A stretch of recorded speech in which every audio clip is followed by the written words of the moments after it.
Hello, Julie. Welcome to the Transformational Learning Summit. Hi, Lawrence. Thank you for inviting me. I'm really looking forward to our conversation, particularly because so much of the work that I do today is really directly inspired by the Presencing Institute and my initial experience in the ULab program in 2015, the first time you guys ran it as a large-scale program. So I'm really looking forward to exploring some of these nuances and your experience on the other side, on creating so much that has influenced me so much. And I'd love to start with a question about the word transformation, because people use that word a lot and it can mean a lot of things to different people. And obviously here we are in the Transformational Learning Summit. But what does that word mean to you? What's your relationship to this concept of transformation? It's a really good question. And I think, the answer to that will always evolve. And it's so much used these days that I guess it's a good thing to just listen what it means to who. So if I look at the basic essence of the word, it's about change. Something shifts. And from who you are now to who you are becoming. And when a transformation has happened, it's not that you can just fall back into the other space. It's something has really deeply shifted, and it's the new you, it's the new normal, it's the new situation. And it's not that you can't go back but you don't want to come back. It's just the new you who has emerged. And I love the word becoming in that sense. And so that's how I look at transformation. It's like it's something shifted, and that's the new you. Don't fall back just like that in your previous version that will always stay part of you, but something really shifted. And do you think it's possible to design experiences and spaces that invite for this quality? It's hard to say it, huh?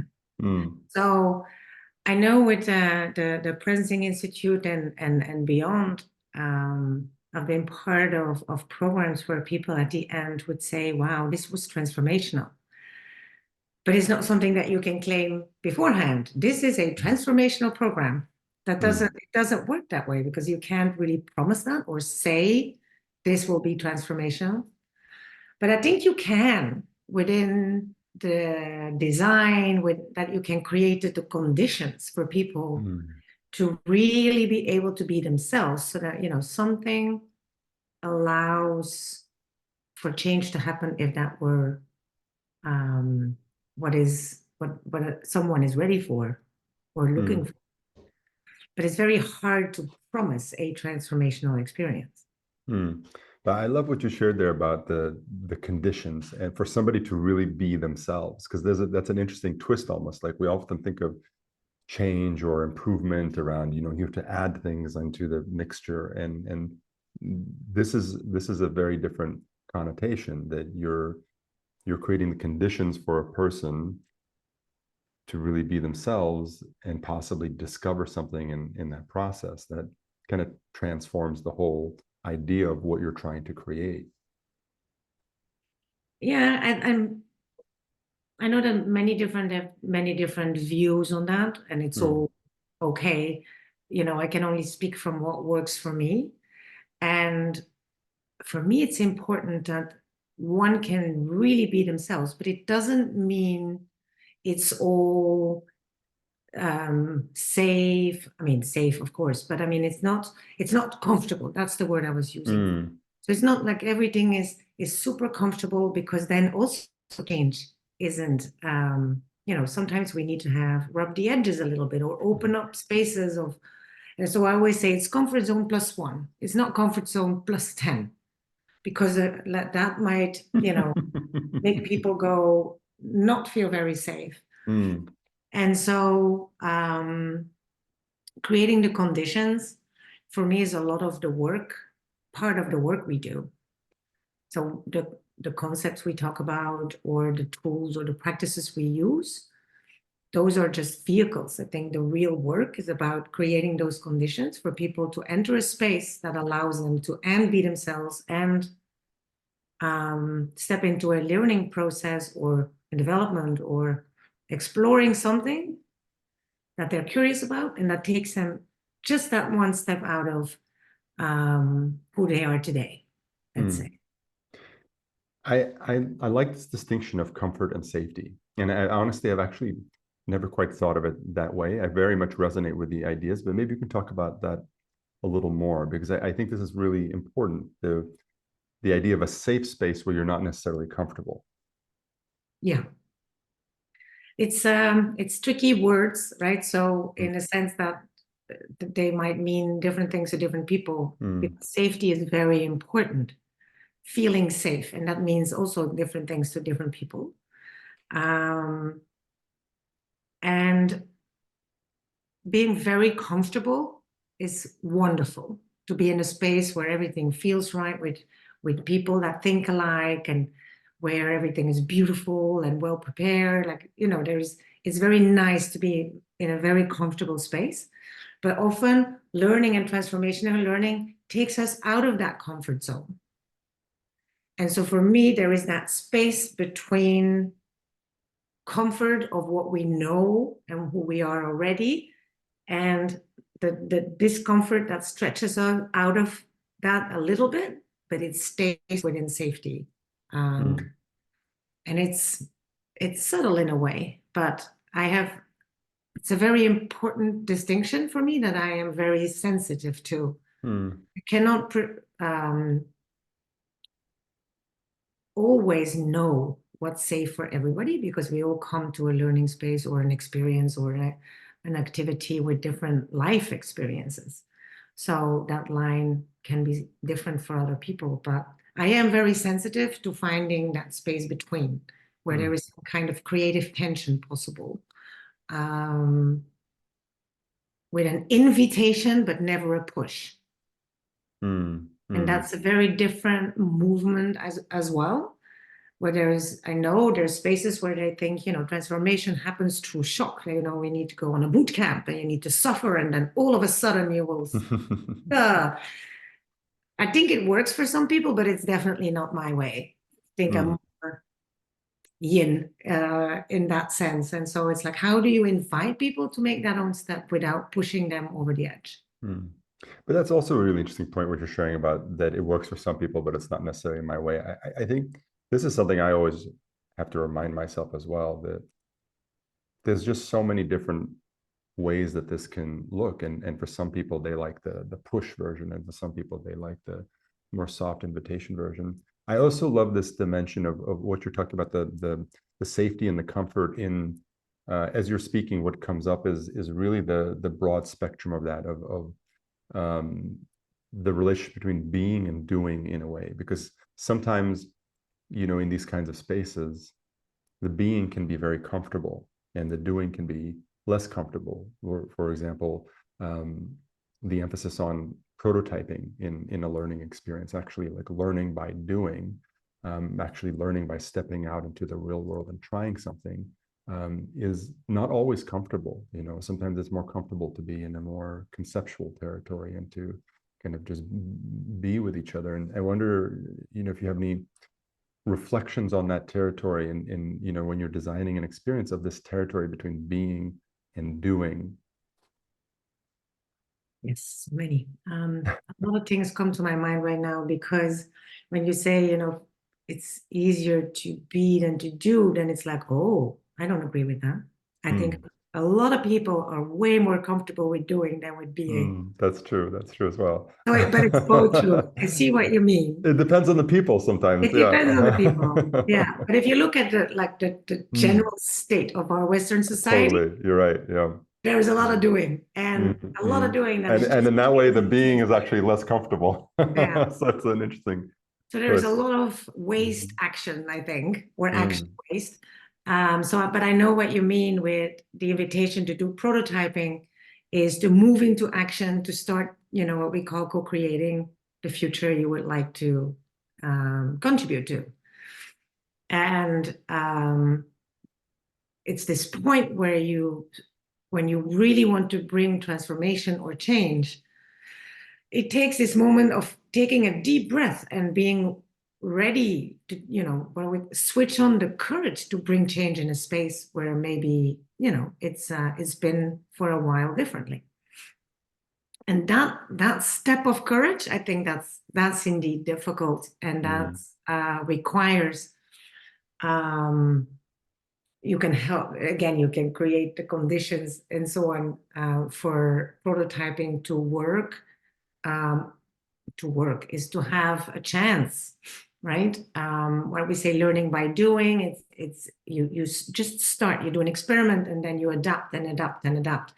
And it's, I think once you're well designed what you want to do, I think then it's the easy part, or the easier part, in the sense that we're more capable of doing that. It's not before you do. Mm. Because if you really want to bring transformation, then it's going to be so fundamentally different than what has been done before. Mm. Um, and so that leap of courage right before, and I think that's where the being comes in. Is like, I think I had recently a conversation with people I'm supporting, and they said, I don't think we need a lot of help with intervening. I think we need to understand what the power is of not intervening, which obviously is also an intervention, but it's like, how do we know it's the right thing to do? How do we know that a new project, a new experiment, is what is needed? Mm. And can we stay with that sensing for long enough to know, yes, this is the right thing at the right moment, and the capacity to wait and stay with in that time before, where you're still trying to see what it is that wants to happen when you can happen. Does that make sense? Yeah, the word that comes up for me is receptivity.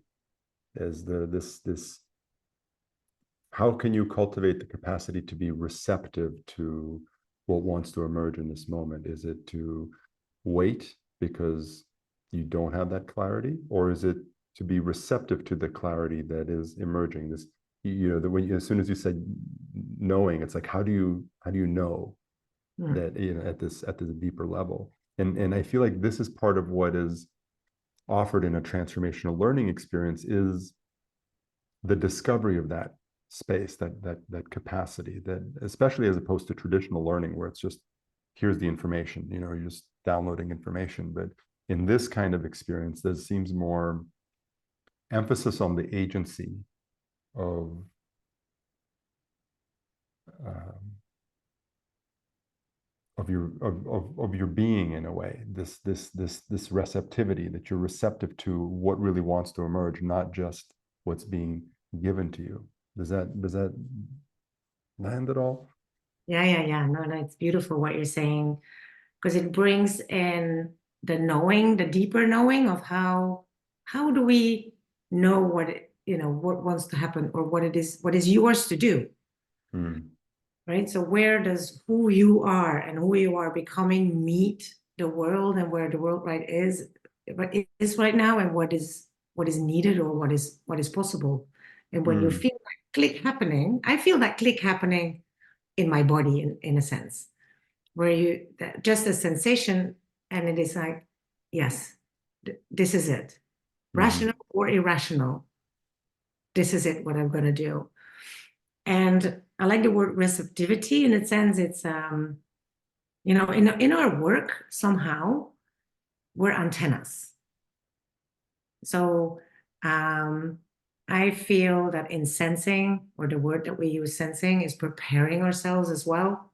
How do you clear your senses and switch on all your senses, so that your quality of attention is very, you have different senses open, and it's pure, it's open to receive as is. And it's a lot of unlearning, because we make so many assumptions with our mind in our daily lives. Let's just look at the world with fresh eyes, and just Mm. really listen deeply. And that's almost as if you're as a vehicle for change or a vehicle for transformation. And definitely if you are holding that space for others to go on a journey of change or transformation, is how do you prepare yourself? And I was recently in a ritual where they said, every morning I clear my eyes so that I can see fresh. I clear my ears so that I can hear openly and what is really happening. And I clear my heart so that I don't judge too much. And it was Mm. such a beautiful ritual. And that has a lot to do with, I feel, what this work needs for us, whether we are the one going to transformation or whether we're creating spaces for transformation for others. It's to just work with ourselves. And then if our senses are open and they're pure in a way, there's not too much filters on it about what we think that we like and agree with, and just letting it unfold and perceive as is. And that's how you catch, I think, as an antenna, what's possible. I remember, I don't know whether you know the poem. It's a poem, and I don't know, when I read it, it was like something clicked for me personally. It's a poem of a poet who is describing that she needs to listen really well when a poem wants to be born. Mm. And she's working on the fields, and she says a poem would announce itself almost with a thunder. And I know that I need to get up and run home and with a pen and paper and listen really well. Because if I don't arrive at the piece of paper, the poem will fly on and find someone else who is listening. And so what it does, it brings humility in where our knowing comes from. If we are prepared to listen and to just pay attention, the potential will just, if we listen well, the potential will pass. And if we are ready to receive it, there is that wisdom of what wants to happen. Mm. I think what you're talking about is really the heart of transformation, and it's in some ways it's so elusive because this territory of what we're calling listening or receptivity, um, it's it's really the noticing of that everything that is in your experience, especially your judgments or where you might feel closed off or anything that comes up for you, is something that you can listen to. It's not a filter through which you have to see the world. It's something. It's just there in your experience. It's also something that you can sense. That you can sense your judgment. It's kind of a novel experience that you don't have to be your judgment. You can sense and notice your judgment, and that's part of what informs the experience. And in the dimension of learning and what we might be calling transformational learning, I think that's like as we're talking right now, I feel like that's the primary shift is this shift into a certain kind of spaciousness that allows you to almost be transparent with everything that is in the space of your awareness, so that you can be more attuned to what is this signal that maybe is somehow emerging, and particularly with other people who are similar somehow nodes of experience in a space. Yeah. I think the word spaciousness Mm, resonates really well with me personally. mm, Um, if you're very, very busy working really, really hard, just there is this happens with our attention somehow. mm, And I remember at a certain point, I was working so hard that one of my mentors said, well, you're obviously saying that you want something to change, but how on earth will you ever know what wants to change? You're too busy, mm, you're working too hard. And she says, if you do this type of work, that's the wrong thing to do. Real transformational spaces or transformation requires spaciousness and not da da da da da da da da da. that working too hard is actually standing in the way. And Mm, it's true. I resonated with that, and I recognize that for myself. mm, Um, and the moment you feel that announcing itself, I need to really listen to it and really cut or stop or create spaciousness or time, or my body will make me do it. mm. I feel that in this territory of doing this kind of work, it's an interesting dichotomy because especially people that are doing what might be called transformational work or what we often call heart-centered creators in a world that isn't necessarily heart-centered or doesn't put a lot of value on um, these spaces of being and transformation, that it's easy to well sometimes it feels like you really have to push to to to to do the work. And um, yeah, for me, it's a really interesting question. I don't know if it's so black and white that that you shouldn't push, that there isn't a time to push. But I think that having the awareness of exactly where you are and just how far you might be pushing and what and almost this quality of knowing, knowing whether it is a time to push or whether it is, if you've lost that receptivity, then you're definitely in trouble, because sometimes it's a time to push. And as long as you know that and you still have the capacity to recognize that, then you're still in good shape. But when you lose that and you're totally lost, then maybe then you have a mentor that tells you. Well, yeah, no, it's a very interesting thing. I mean, two metaphors come to mind. Um, One is the metaphor of a tuning fork. Like I think I use the idea or concept of resonance and coherence a lot. Mhm. And so every transformational experience or learning program, or it's a journey. You take people on a journey, and a journey has different steps and phases. And as you say, sometimes it needs to be this, and then with this, and then with this, and then like this. Like it has different Mm, energies and dynamics. And as a designer, you are trying to create resonance and coherence between the different um, steps on the journey. And so, with two friends of mine, we used the metaphor of maybe we are trackers.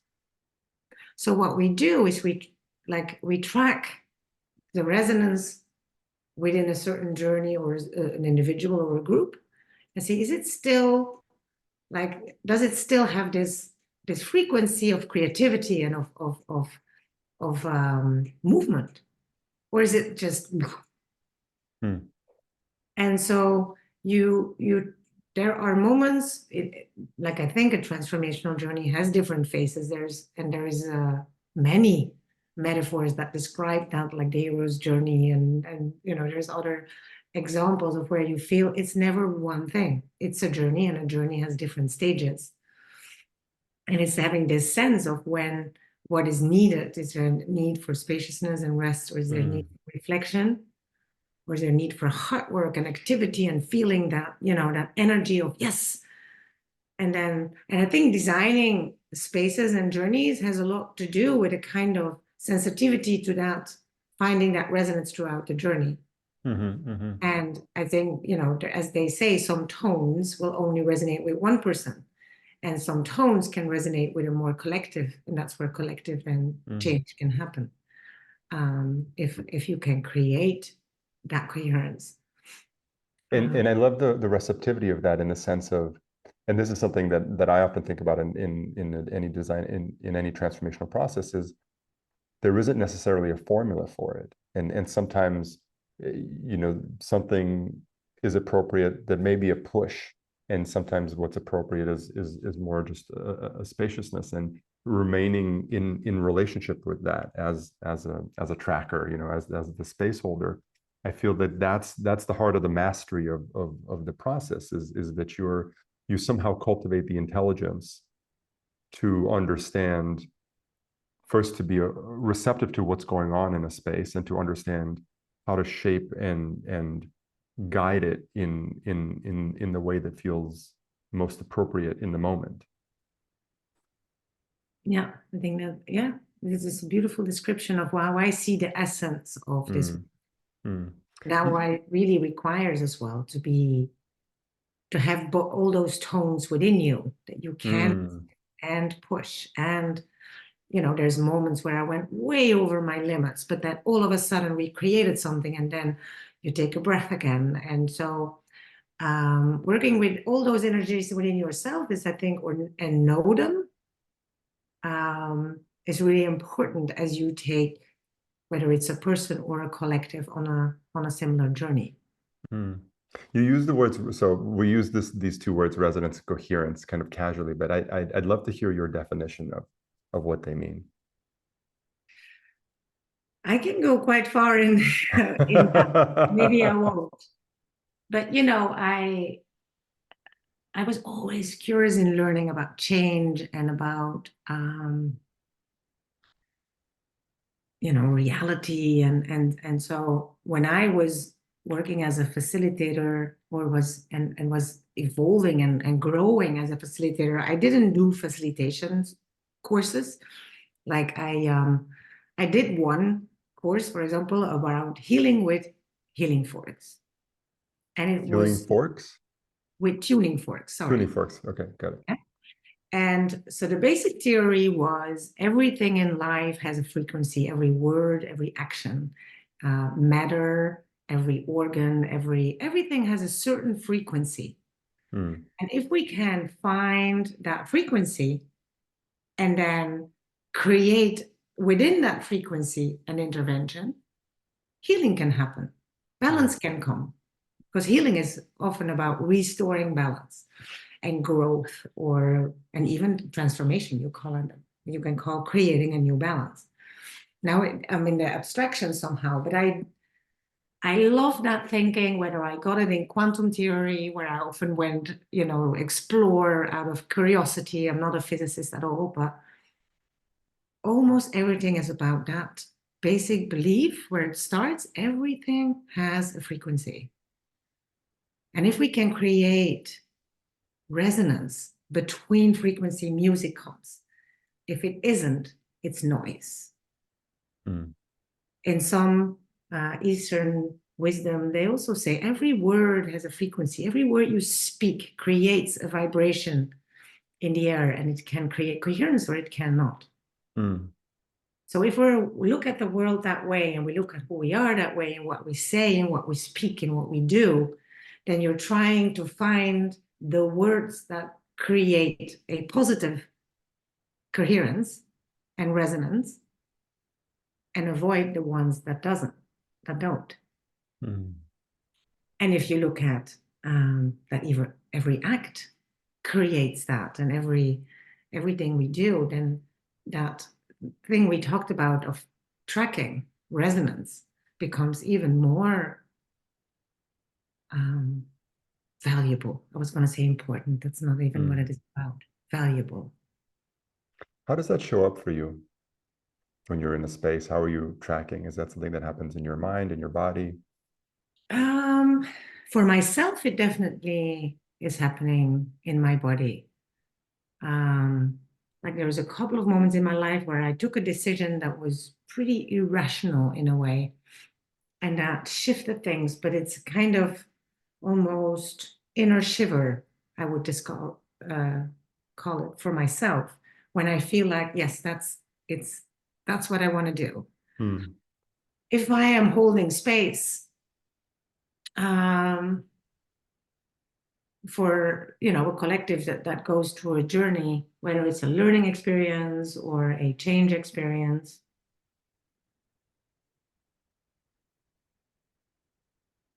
I don't really know how you know. I think it's partly really listening and seeing to what is going on without grabbing, but just paying attention and seeing whether something is needed or something is changing. So it's partly that movement, I think.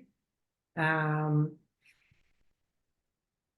and also paying attention. Yeah, maybe it's also in the body. Yeah. Because I remember, for example, a long conversation with colleagues that are doing this type of work, and they said, like, how do you know when something disruptive happened, whether it's inevitable or unacceptable? Mm. Hmm. So how do you know that you say, no, this is a bump, but it's okay. Let, let's stay with, and boom, something happens. Or whether it's a bump and like, oh no, no, no, no, this is not okay. Shift. We need to shift something. Hmm. Right? Which is as if you're holding such a space or you're designing a process or however we want to call it, that's a very important That's knowing. what you might call a rupture, for example, at least where I've observed this, just so I can understand clearly what you're saying, is in a space where, say, there's a conversation about racism, and all of a sudden there's a major rupture in the space between people. There's been something that's been activated. And so that is in this category of unacceptable. Something needs to shift.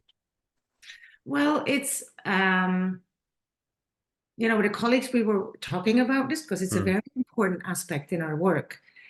One thing we said is never work alone, mm, right? Work with people with a collective so that you can hold that together, but also make sense together. mm, But it's like I've been in spaces where all of a sudden you give the example of there was a conversation about racism, right? And something happens, like it could be someone becomes very angry or very sad, or so there's moments where that would happen, and you would say, okay, let's pause, let's stop, let's shift, let's whatever. And there's moments where you say, no, no, stay with. mm, Whatever is mm, happening, we can hold it and let's see whether it shifts something. Because every time I would intervene and say, wait a minute, it's an intervention, right? So imagine someone has a strong reaction. It also allows someone from the group or to step in and do something so that the mm. conversation happens within the space. So this is what you said earlier about knowing when not to intervene.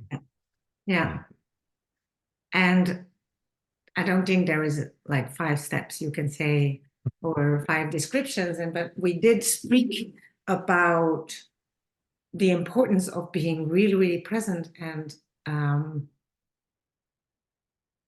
it's really in your body, but letting go of your own judgments and so on. And so you're really in and you're really not. mm, Very subtle, but you need to be very, very present. And the moment there is a shared felt sense of good intention, a collective can hold a lot. Anyway, it's what we spoke about. It's still, it's still safe. Um, and so I guess that's where the tuning fork comes in. Like if something happens, but you're still have a sense of, wait, there's still movement. Stay with, stay with, stay with.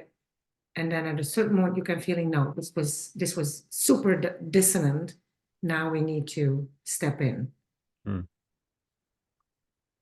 I What do know you it's think what do you think is giving you how have you cultivated this capacity within yourself that because there's the presence, there's the intelligence, there's the presence and receptivity of what's going on in a situation at more subtle dimensions, and then somehow there's the capacity, the intelligence to interpret that and be receptive and to respond with the right thing.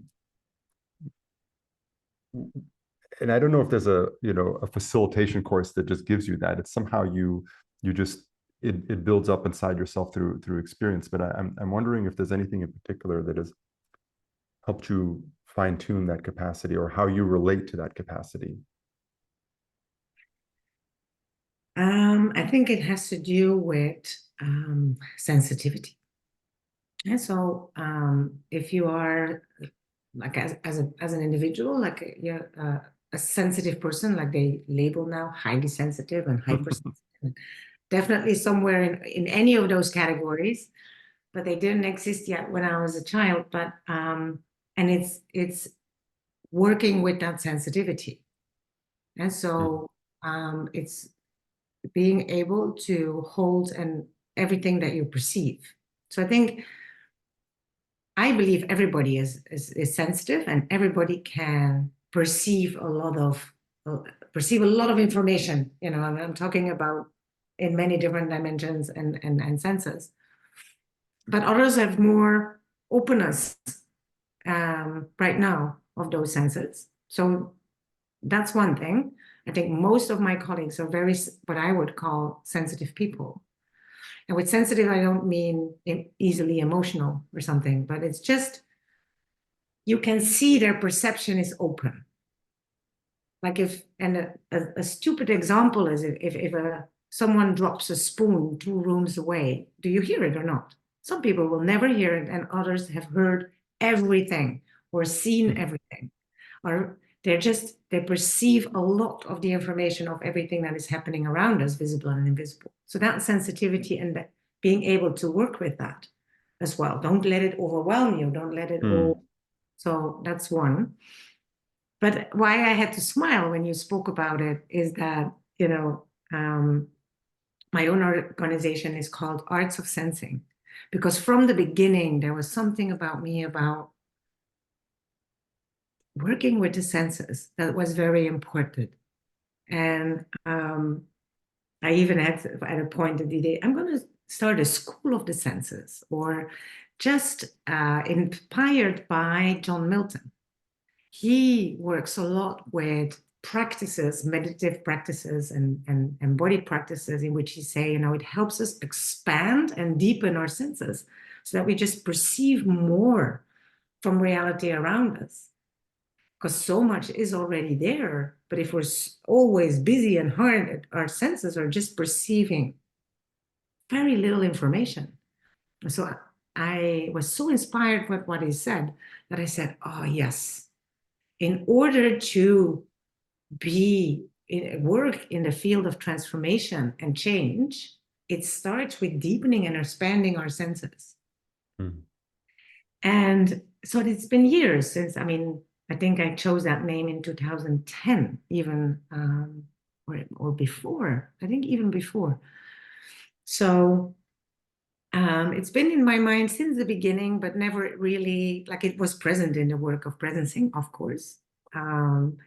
And in many of the programs, even the Warriors of the Human Spirit of Meg Wheatley, I remember there were practices that just had to do with perception, working with our perception, deepening and expanding what we can perceive. And so one day I was in a call, a webinar. Um, I don't remember, but it was one of the Advaya programs, which I love attending. And Pat McCabe was there. So she's Native American and very wise woman.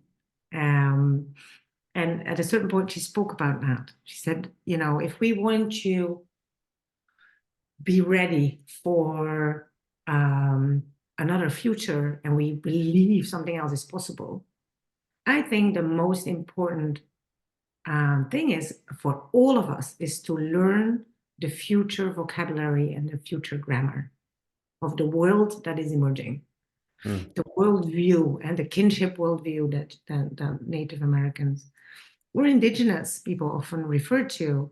Not that it's new, but it's almost remembering.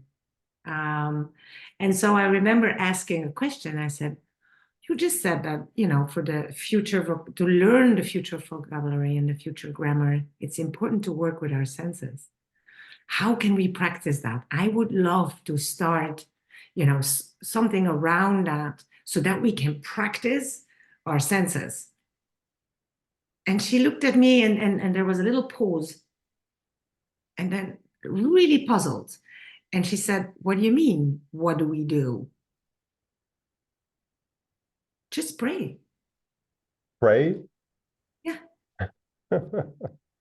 And so I saw a school with a program and practices, and first we do an hour this, and then we do that, and then we do that. And so she was very puzzled with my question. She said, if you just pray and ask, Mm, offer. And that was so beautiful. And it's almost too big for me, right? I'm not there yet, mm, right? It's sometimes you hear something and you're like, yes, that is what I would love to become. mm, It's standing in that space where that's really how you look at the world. But there is something really wise in that. And that brings us back to the beginning about being and doing, mm, right? And I was like, no, we need to practice. That's the word we use, right? We all of us use. What is the practice so that you can change and develop yourself and grow? It's like, what do you mean? Just pray. mm, Morning, and then I will not take the liberty to use her words, but it was beautiful because it was being in deep relationship with life and the world and Mother Nature, doing that through ritual and almost um, saying, I'm ready to receive and to be of service. mm. So there is no school. Yeah, there's something very deep there that also speaks to how we see ourselves. You know, I guess at the deepest level, just our sense of worthiness. You know, who am I to pray and receive what I pray for at that level, and to just recognize, you know, there's a certain recognition there of who you are and what you are.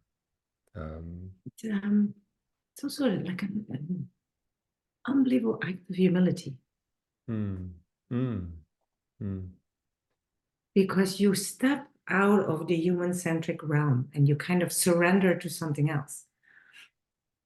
mm, Like, as long as I'm human centric, saying, if I practice and I work hard and I do my best and I keep listening so that I can do the right thing that will help the future, right? mhm, It's very human centric. And I think it's still, although I work in transformational, I think it's still the worldview that brought us where we are. mm, And so I saw in that, the couple of the examples I gave, I saw it like a moment of announcing something completely different about if we think about transformation, and definitely if we think we want to create that for other people in other spaces. And there is a worldview there that is inviting something very different. And I mm, think that's the learning journey I am on personally as being on this work. Why I went on a sabbatical, why I'm still um and I can still feel like a new worldview that sits in every sense of your body, of your cell, of your heart. Like it's that I have a journey to go. Um, because what would I do if that's really how I am and look at the world? And then what would I do if people ask, can you do an innovation lab? What would I do? And I mm. don't know. I don't know. I think there's so much richness to what we're exploring here because it also invites the nature of paradox. You know, there's first, I love what you just shared. I don't know, right? And the power of that context, not knowing, you know, the openness of that, because that's also the paradox of not knowing is in one dimension, I don't know, it feels like a blocking condition. And then in another dimension, I don't know is actually an opening condition. It's a space of curiosity and discovery. And then the other side of what we're talking about, the humility and the practice, the like letting go and surrender and receiving, and stepping into action and having agency and power. And in some dimension, they feel like irreconcilable differences. And in another dimension, I think they're actually just deeply interwoven in this paradoxical truth of our existence. Mm. Yeah, I think there's so many, yeah, paradoxes maybe is a good word in what we just all spoke about, and it's all there. Mm. Mm. Um, I think that like what we speak about, like shift from human-centric to non-human-centric, what do you call it? Nature-centric or kinship-centric. It doesn't, Mm. I don't even know what the right word is, if right is even the right word. But if at that level, things shift about how you look at reality, how you believe who we are on this planet, and moving into action from that place is very different than if it's still human centric, based on let's work hard and let's do another project and let's make another, which is, what I'm doing and with all my love. But there's something here that I think is so radically different. Mm. And if I would look at my work from that space, that it would be radically different. Mm. What I believe I would do or how I do it, and it's that shift between, which I think is a beautiful, you know, example. It works so well for me, right? Like it's like, oh, let's create some practices so that we can work and do it a lot, because if we do something 1,000 times, that's how a new habit is born. To what do you mean? Mm. Just be very present in a space of humility and an enormous respect. True ritual, right? Ritual is in how we, you know, step into relation with and offer to be of service of something greater than ourselves. Mm. Say a little more about the ritual piece. Um, How does that, how do you, um, and we've gone on a broad territory here in the context of what transformational learning might be, Very but curious to see how you will, what your but paragraph will be. but I do think there is a deep relationship, because we're exploring the, I mean, we're exploring a very authentic dimension of transformation, of a shifted worldview of transformation, and the many layers and nuances, and um, it's not like the ABC formula that you find. We're talking about something quite different, quite um, human, even if not human centric. The human reality of being in relationship with this, being in relationship with reality in this way. So I'm curious about this dimension of ritual, and what that can mean, what that means for you, and or what that can mean in a group space. Well, I was on a vision quest where those words came to me. Rituals, rites of passage, ceremony. And I think and I am a learner, an apprentice in that area. So I am reading about it and having conversations about it to explore what it means to me.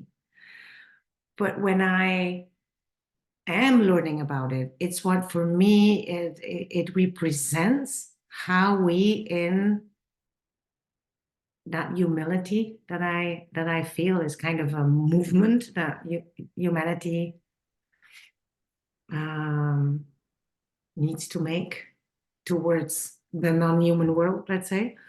But that someone described ritual to me as a moment of stepping into relationship with something that is bigger than ourselves. And for some culture, that is called Mother Nature or the field, or I mean, there's so many words depending on the lineage people are in. But there's something about true ritual stepping into relationship with Mm. using natural and often very, very old practices. And so that's why I'm saying I'm a learner, and I think that many people that were, how will I word it, living outside of the Western dominant society, let's say, kept some of those rituals alive, and they're now being learned again. And I think for everyone it's something else. Yeah. So some cultures have certain cultural rituals, but I was talking to a woman that lives near me in Italy, and she is starting a art park with where she brings contemporary art together with the very old Etruscan culture. Mm. And she says that for her, if she looks at the world and at society around us, what we need is collective ritual that fits with our culture. And so the question is, what is our collective ritual? That's what she is igniting in people as a question and as a conversation if they come to the park. Mhm. And I think that's beautiful because I think we really miss collective ritual um, in our lives and in our society, whether it's transition moments or, but that you, in those moments, whether it's every morning or every day or in those big moments in our life where something is changing or announcing itself, that through ritual we step into a relationship with. And I don't know what that will look like, but it's a beautiful question to look at my work with Mm. I love that sentence. and say, that's why I keep asking myself, what is it that I really, in this, you know, new world or emerging, what is it that I really want to do? If I am so touched by those things, would I then still do what I do? If I would look at the world through those lenses, then what would transformational learning look like right now, but through the lens of those worldviews? And I Mm. guess that's the question I'm traveling with at this point in my life, with no answers so far. I think that's well. At first, I love the sentence that ritual is a way to step into a relationship with something that's greater, that you might consider to be greater than yourself in some way, and also the humility of the inquiry. It's so human to want to have an answer for everything, and sometimes the most powerful orientation is really to live the question, to have a question that doesn't have an answer be what is at the root of your action. For me, Mhm. creating a transformational experience, it's not an answer. Every process that we've ever run has actually been a question. If I really think about it right now, it hasn't been an answer, it has been a question. What is called for right now? What does the space need? Like, what does transformation mean in this context? What is available? Like, who are the people here? How can we surface what's present for them in a deeper way? Like, these are all questions that are lived in the moment of the experience, not as answers that are just like, this is how you do it. Yeah. No, and I think, I mean, what you did is a beautiful example of that, right? It's very hard to describe, but if I can use my vague language, then I would say you're really trying to be a circle in a square. And it's hard. right? It's very Mm, hard because mm, you need structure, and the mm, basic stones with which you need to build are square, and you're trying to be a circle. I mean, you are being a circle. So I think that's a beautiful example. mm.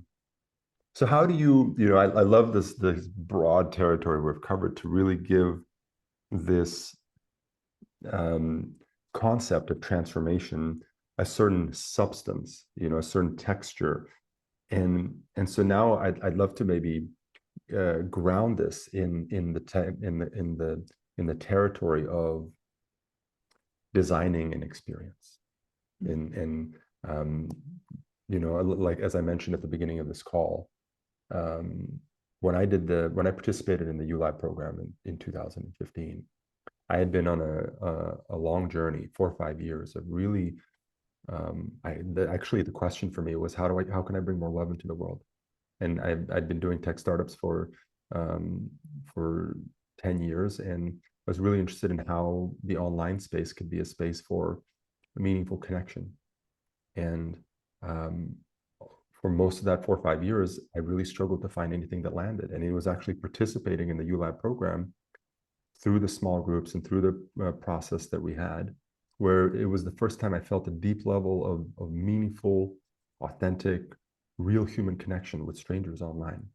It was really powerful. So somehow between the case clinic process and all the practices you introduced us to, and the deep listening and all the concepts there was something that really affected me. There was something that, so I mean, I often share that I wrote the first line of Sutra.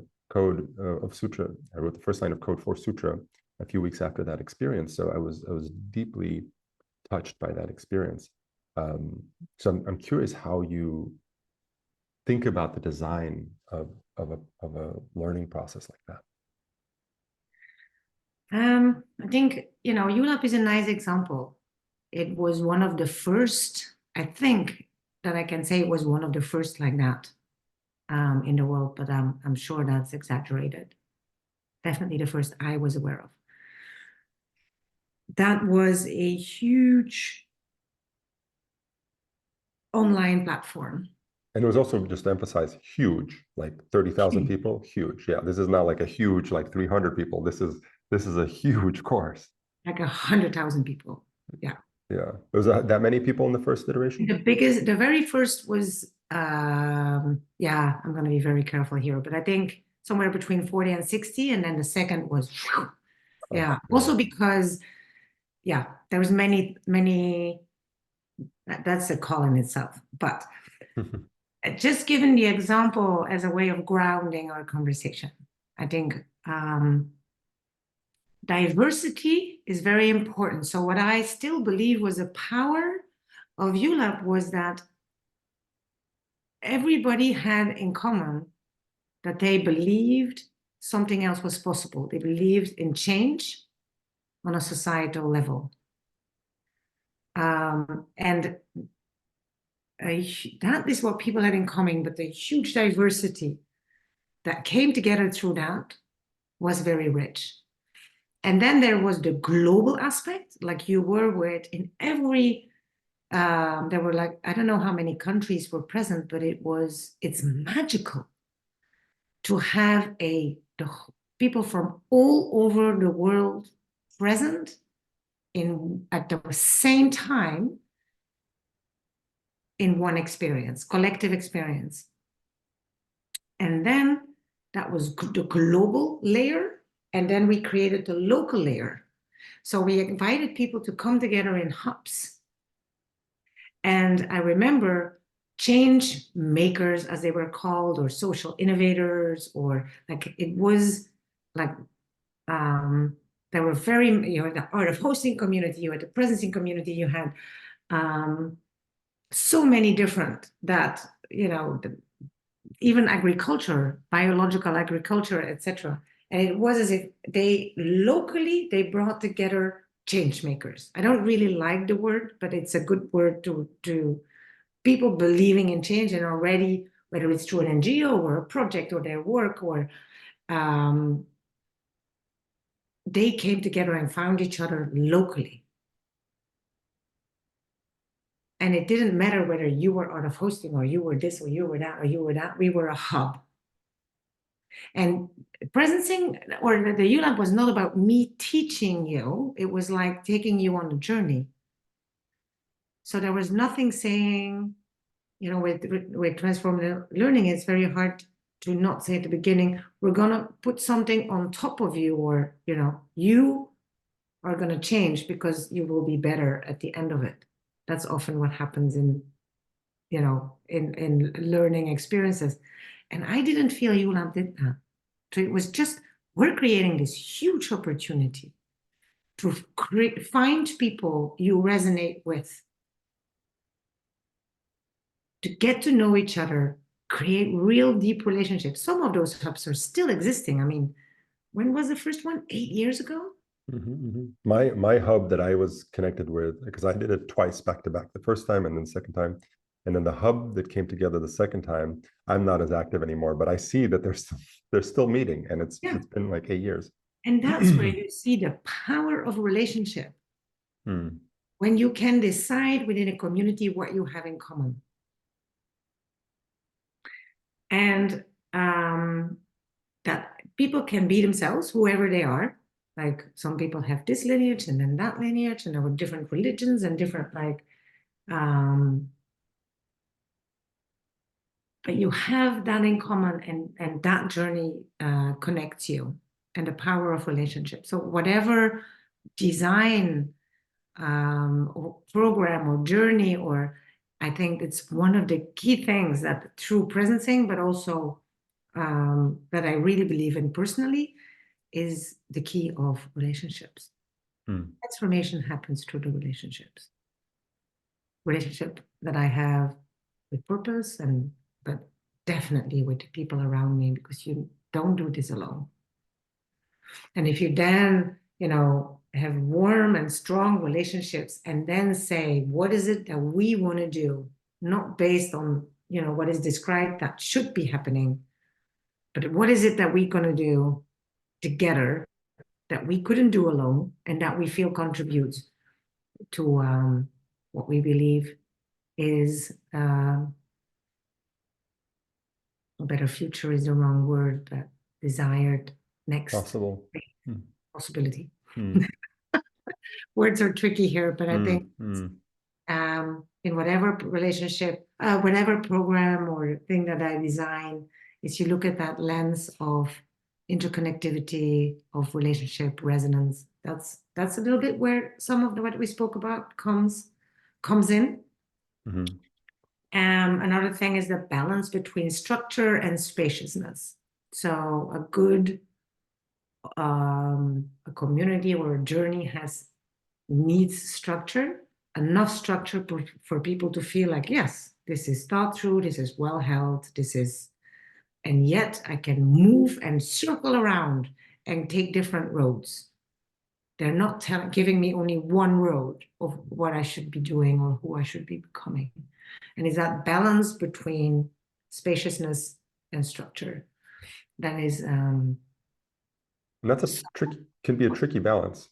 it's a very tricky balance. Because I find that it's not just tricky because it's tricky for you to find that balance. It's tricky because people come with different expectations. And some people, they want the structure, they want the content. And some people want the spaciousness and the freedom and the relational aspect. And I think sometimes in my experience, it's been really important to have clarity on who the experience is for.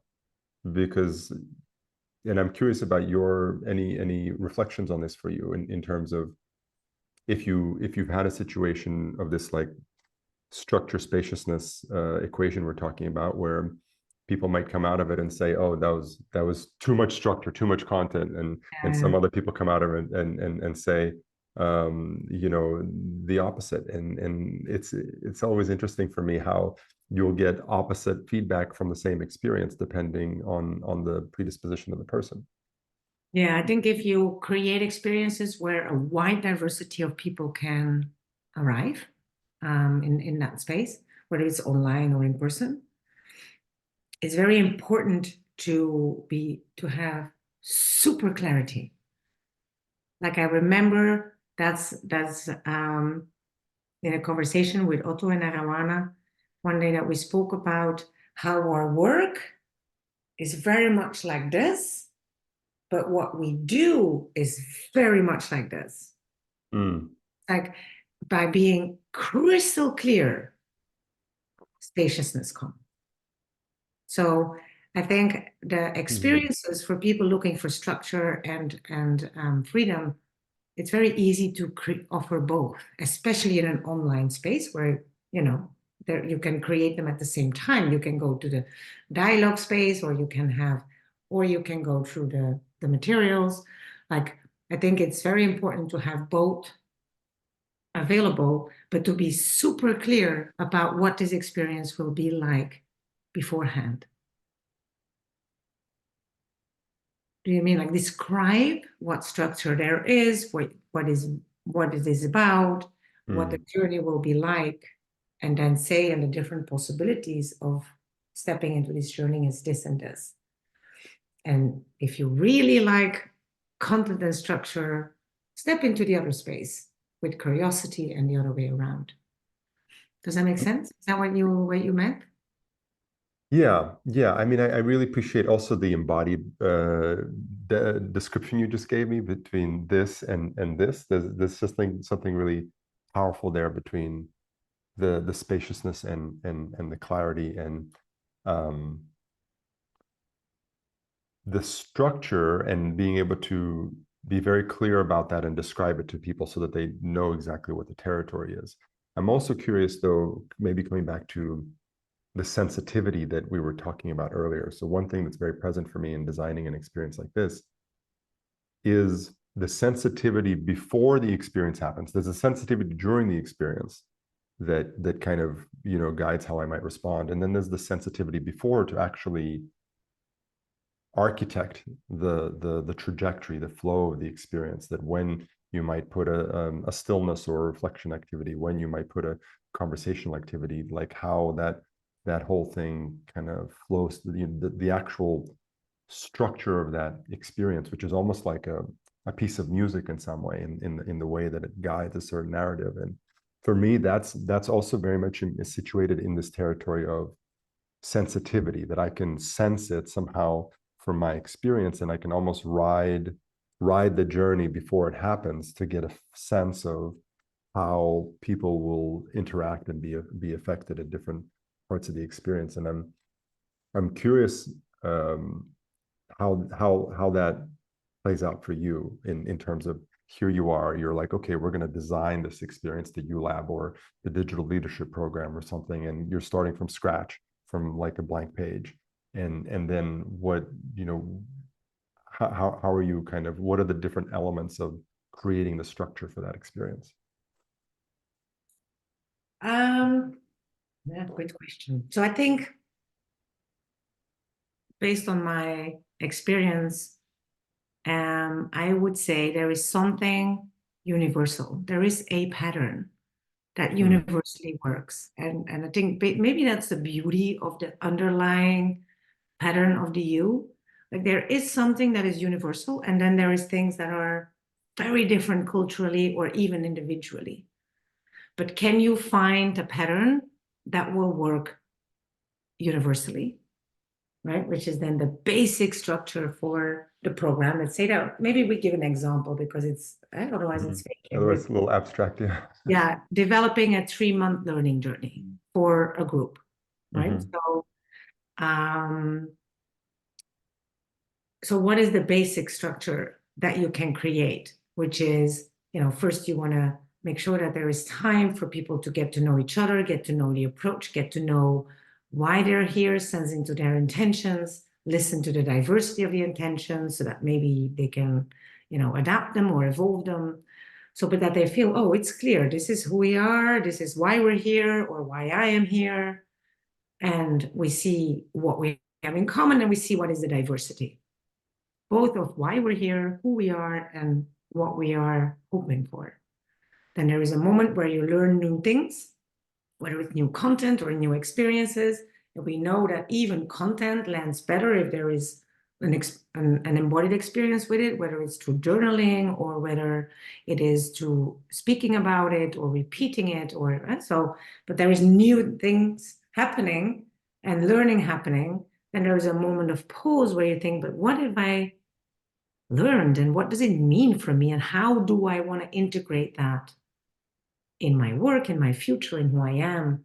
So there was a lot happening, and then you take time, like, all right, what does it now really mean to me? And then you try to shape where you want to use your learning. Yeah? So that's a pattern. Mm-hmm. Whether Mm-hmm. you use that pattern in every call during your 6-month learning journey or over the whole. And I think creating ways to engage with your course or your program for different intelligences or learning preferences.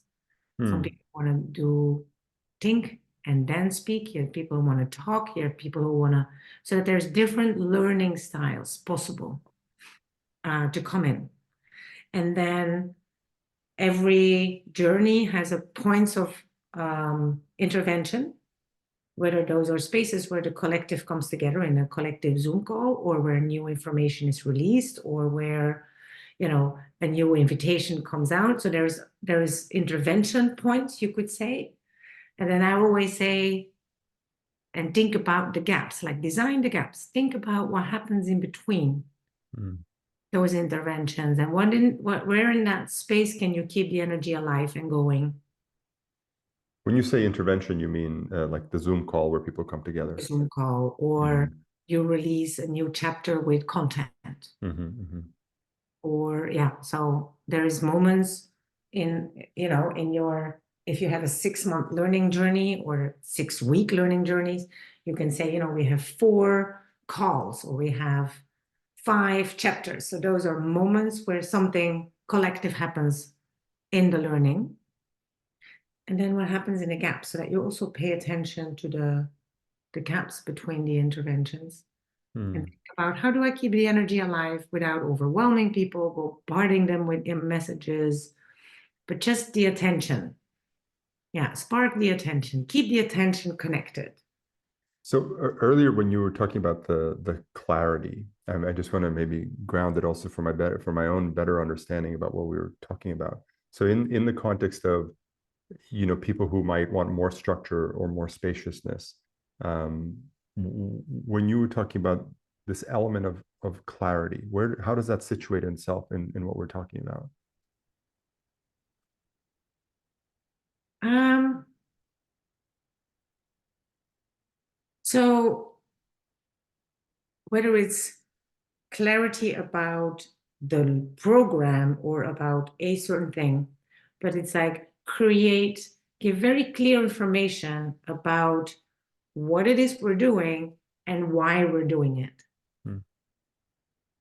And so if we do a practice, I'm taking a theory, you practice, whether it's 3D sculpting or case clinic or something, the information you give beforehand is very clear that people say, okay, I know what to do, and now we can do it. And then there is spaciousness, like, because there is clarity in the instruction of how it's done.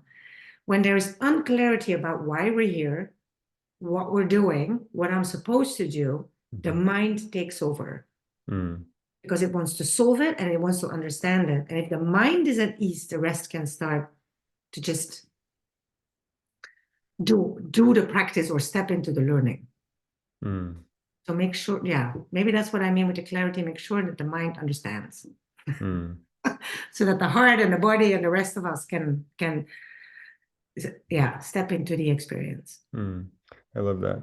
And when you're thinking about a specific activity, now I know that in the PI universe they have some particular library of activities, 3D mapping, 4D mapping, the case clinic. I'm sure there's many more, but um, I also feel like, at least in my experience of, say, something like social presencing theater, there is the activity as it is, and then there is my flavor of the activity, the way that I might take something like 3D mapping or social presencing theater and kind of make it my own in a way that fits the context of what I'm working with. So I guess I have two questions here, really. One is in designing an activity, like a root activity, in your approach, like is there any consideration that or any sort of particular process in that goes into that? And then to this element of flavor, I don't know if that's something you have a relationship to, but I find every facilitator or space holder kind of might take something and they make it their own in a way. So their core principle is the same, but the flavor becomes aligned with their personality in the context of the experience. Yeah, very true. And very hard, I think, to really say, describe, that where the difference lies or where that Mm. line lies, because I think it's a pattern in our conversation that it's about some kind of knowing slash sensing. Because I remember like one of the conversations that people often have is, can you be a certified facilitator?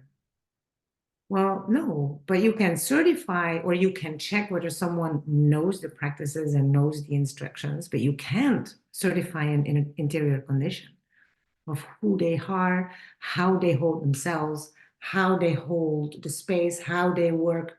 But it's very hard to say this work is about, knowing all these and being able to integrate them into a process, because that's not what the work is about. Although it looks like this, it's like this, Mm. as we said. So um, I think there is something.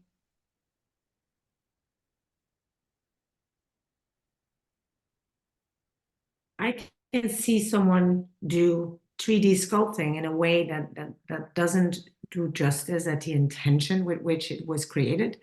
And I can someone see do a SWOT analysis in a way that I think, wow, that was beautiful, Mm. right? So in that sense, the what is just in the how you bring it in and what is it that you want to surface? Like what's the intention of the movement that you want to bring about? And so it's very hard to say, this is what, if you do a 3D sculpting, this is what you always should do, and this is where you can play. Mm-hmm. Because it's about what is it that you want to, what is the intention? And so the intention with 3D sculpting is often allowing people to look at the system from a distance, at the situation and the context in a very systemic way, to see the interconnections, they're doing a conversation about acupuncture points collectively, to see clearly and do that in true conversation. And then, we use the 4 archetypes as a way of reflection, which is then you bring the sacred in almost, with those 4 perspectives. And then you do the shift. So that's the intention, what you would like a group or a individual to have an opportunity to learn or an experience. And then there is a tool or a practice that helps you do that.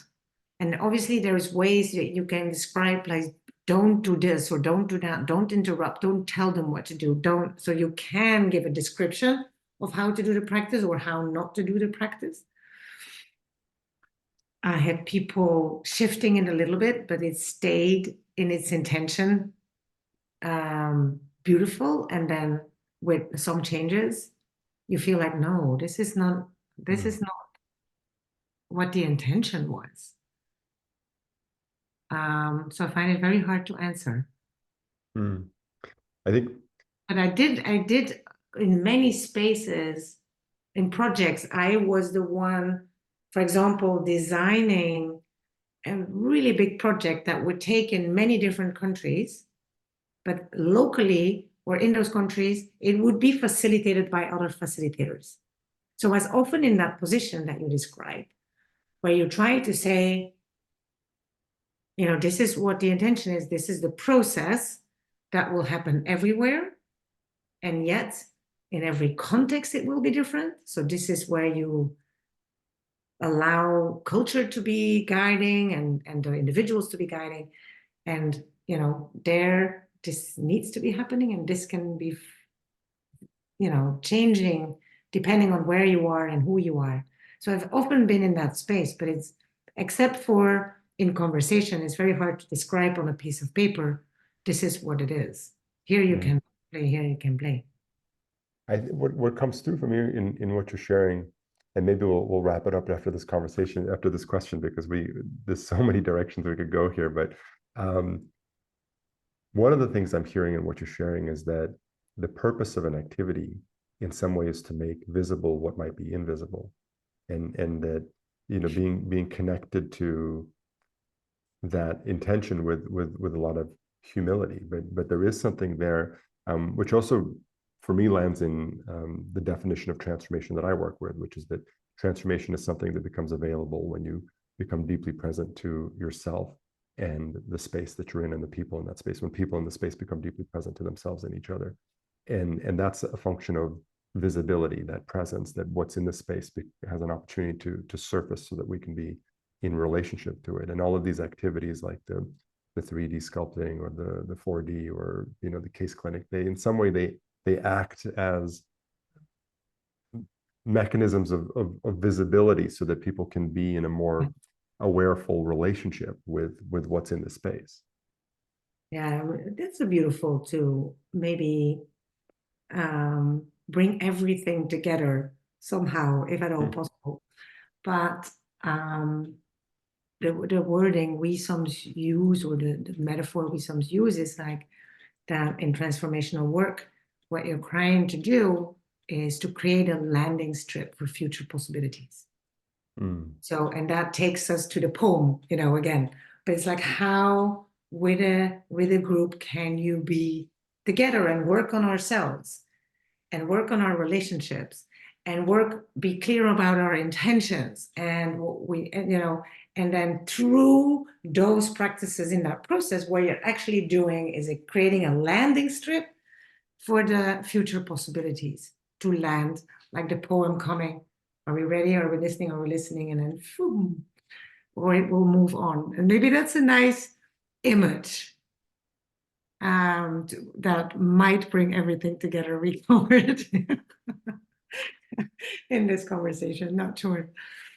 Julia, thank you for such a wide-ranging conversation. I really appreciate just the depth of your experience and the relationship that you have to this territory. And I personally just feel so much resonance with you, with our conversation, with the work that you've been doing, with the work of the Presencing Institute. It's such a big part of the influence and inspiration for my own work. So I really appreciate having this opportunity to kind of go deeper into the subtleties of this work. Thank you, Lawrence. Thank you for doing this work. And I enjoyed it because everything we thought we could talk about, it just took us in very, very different directions. So it was very emergent, and I love that. It's very cool. Mm. Yeah. Yeah. Thank you, Julie.